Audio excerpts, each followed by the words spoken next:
Welcome everyone, hope you're on a very wonderful day, and welcome to my first ever guide for Emerald Coast. Today we're going to be doing the Banteng, which I'm pretty excited about. I want to do something very simple getting into Emerald Coast, and these guys are relatively easy to find across the map. But before we begin, I want to quickly break down how today's guide is going to work. So our first section will be covering their locations and hotspots, and then after we're going to move on to our weapon recommendation section, where I'll recommend 5 of my favorite weapons to hunt these guys with. And then we'll end today's video with the animal profile, which is a custom map, ammo chart, time zones, and more. Everything you need to make your hunting life 10 times easier. So, let's get right into today's video. Now, Banteng like to drink between 17 to 20, and they will reside on the entirety of the right-hand coast of the map. They do reside at one lake, I can confirm, which I will zoom in on it really quick, but you guys will see all that at the end of today's video at the custom map. We do have a drink zone right here. Now, these guys are pretty easy to hunt and pretty easy to diamond. I just came down here to show you guys there's really no necessary hot spots for these guys since they just reside along all the coast. And as I pull my binoculars out here, you guys can see this gigantic group of Banteng. Now, I do have a level 5 in there, which we will not be shooting today, as I will be saving him for a video later on when I'm doing my hunting episodes. However, I just want to show you guys these gigantic groups of Banteng and what you need to be looking for when you're out there. Now, I would like to say that sometimes it can be a little problematic when you're up in the northern section here, because I don't know what they get spooked by. I assume it's by the saltwater crocodiles, but just keep that in mind. If you would rather not deal with the saltwater crocodiles, I recommend trying to catch them at their feeding time, as they do kind of reside closer to the coast still, like right out in these sections right here, which I do not have any of their feeding zones, because I only went for their drinking times. That pretty much does it for this section. I'm going to head back to the outpost, where I'm going to give you guys my 5 weapon recommendations.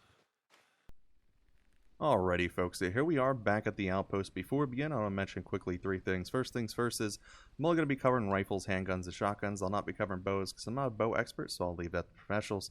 Secondly, these are just my personal recommendations and favorites. I always say go out there and explore and see what suits you and what you enjoy playing with. And then lastly, I'll be mentioning all the DLCs these weapons come from in case you want to pick them up for yourself. So, let's get right into it with the 300 Mag Tactical. This is our first rifle of the day. This is the best rifle in my opinion, or used to be the best rifle for taking out big game. However, with the new rifle that just came to the game, which we'll be talking about in a bit, it kind of just slaps this thing out of this world.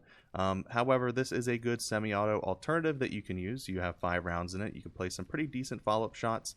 But yeah, this thing is pretty solid. This is what I used to use before the new rifle, and you can find this bad boy in the high caliber weapon pack.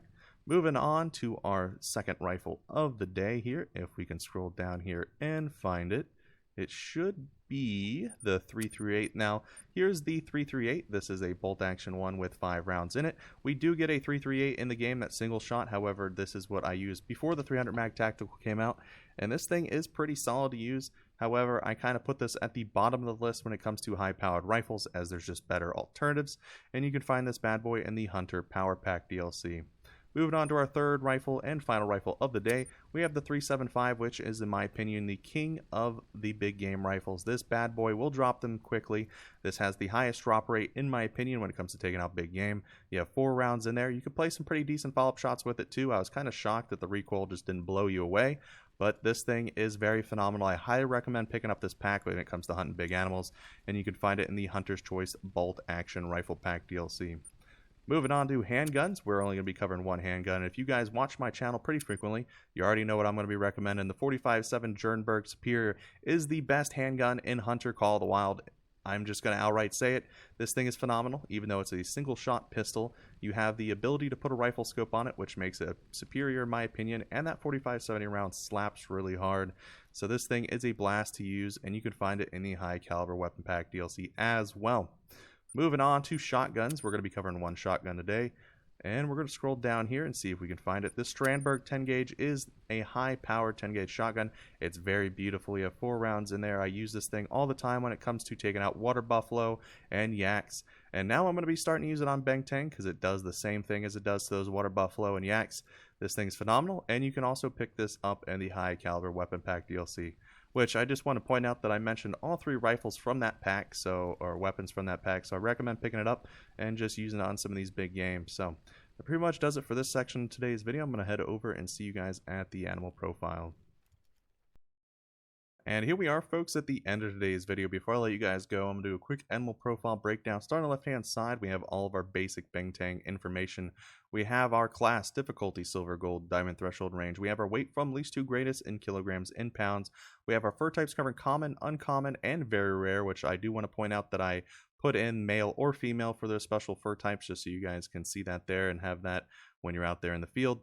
Moving on to the center map, we pretty much covered all that today. Now, I did mark a hotspot as it's kind of quite a few Banteng there for what I had, so it could be different for you guys, but just keep that in mind.